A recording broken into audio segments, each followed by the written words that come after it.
If I were to ask you right now if extreme weather is getting worse because of climate change, I almost guarantee you that you would say yes. But when you look at the science, actually what the UN scientists have reported, and I'm going to bring up screenshots right now and you can pause to read.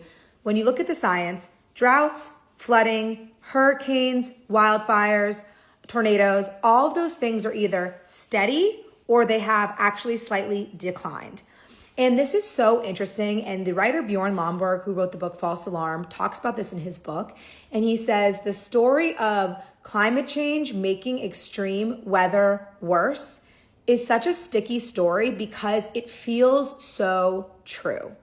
And even though the science is out there for anyone to find in the world that it's not getting worse because of climate change, the way that the news covers the climate, and every time there is a extreme weather event, every time there's a wildfire or a hurricane, the way the news covers it is that this is because of climate change. But as we know, if you actually understand how the climate and weather works, there's always been extreme weather. There's always been devastating hurricanes. There's always been devastating droughts, flooding, all of these things. That's just part of living in nature.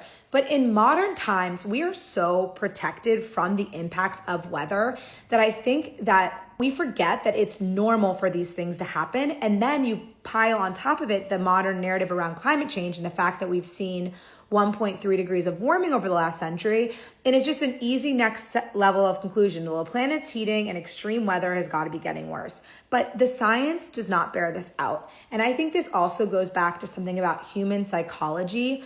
And we have something inside of us innately, almost like subconsciously. And the way that Christians will talk about this is like original sin. And it's the idea that we're like a fallen people and that we are sinful just for being alive. And so I think climate change maps onto this subconscious belief perfectly, because when you look around at the modern world, how amazing it is that we have these longer life expectancies. We have all this bounty and plenty. We have cheap, abundant energy in the form of fossil fuels. We've tamed nature to our will. We've built cities.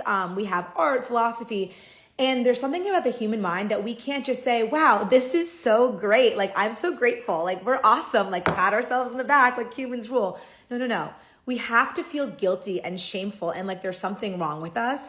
And so, of course, because we're so bountiful and plentiful, we have climate change, which is making extreme weather worse, which is just what we deserve as sinful humans. Like, we can't like have our cake and eat it too.